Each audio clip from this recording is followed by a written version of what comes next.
of Hansraj College, University of Delhi, and the Confederation of Young Leaders of India, I warmly welcome His Excellency Mr. Christopher Carter, the Permanent Secretary of Ministry for Foreign and European Affairs and Trade for the Government of Malta, and His Excellency Mr. Ruben Gauci, the High Commissioner of Malta to India. Our esteemed institution has constantly been a cradle of academic excellence and intellectual pursuits.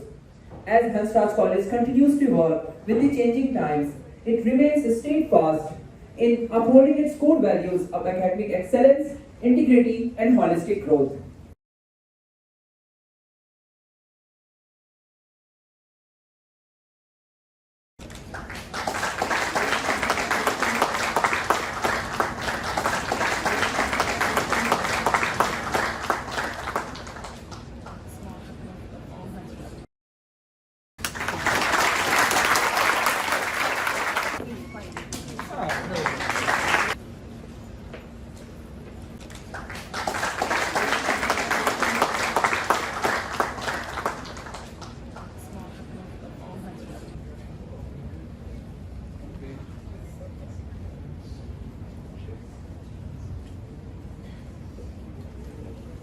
Greetings to everyone.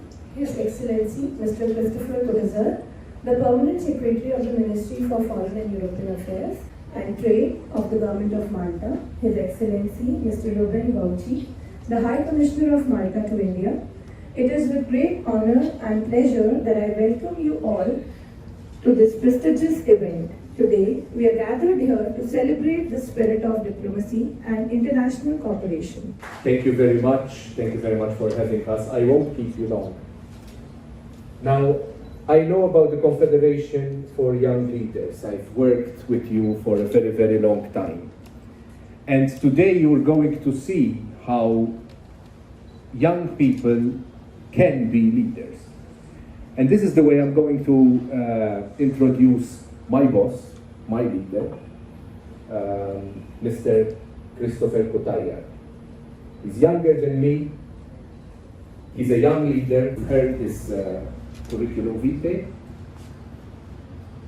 He moved up the ladder quite fast because he had the leadership in him. And this is something which we wish that all of you can harbor inside themselves, to find the leadership and the leader in your good selves.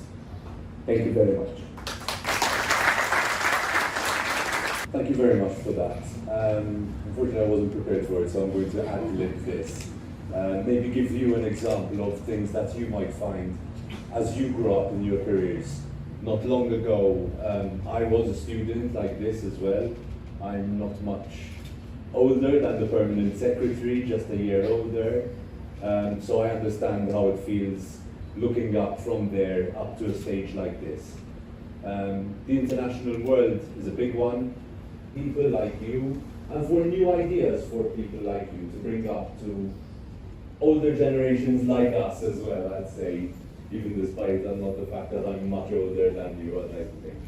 But the same way I have brought ideas and new fresh ideas to my superiors, these are the ideas that hopefully we can impart on you.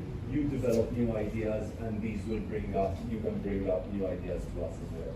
Thank you very much for this very warm welcome. It is always a pleasure to deliver such lectures when I am abroad, because this goes to show that we are eager to interconnect not only with our own same world, which is the diplomatic world, but also with those who are keen to understand better, who are keen to learn more as to how one can engage into the diplomatic world. We were already initiating diplomatic ties with India in March of 1965. So March 2025 will mark the 60th anniversary of the diplomatic ties between Malta and India. So long live Malta and long live India. how could we foster closer youth-to-youth and cultural cooperation between India and Malta? In which areas do you see the scope? So your question is with regards to cultural cooperation? Yes, sir. Yes. So, given that in March 2025 it will be the 60th anniversary from the inception of the diplomatic ties between Malta and India, our idea is to have a musical and dance collaboration. So it's about performing arts with an event taking place in Malta and an event taking place in India, by which we can try to create a fusion between the Mediterranean kind of sound that one can get from the Maltese traditional music and your own kind of music, which is completely different when it comes to its own structures, but I am sure that we've got musicians that are able enough to find the right fusion between the two kind of melodies that we both can produce. I, Himanshu Chandrabansi, BA first year student of History Honours. I want to ask you, sir, how do you see India's G20 presidency and its emerging role in international arena?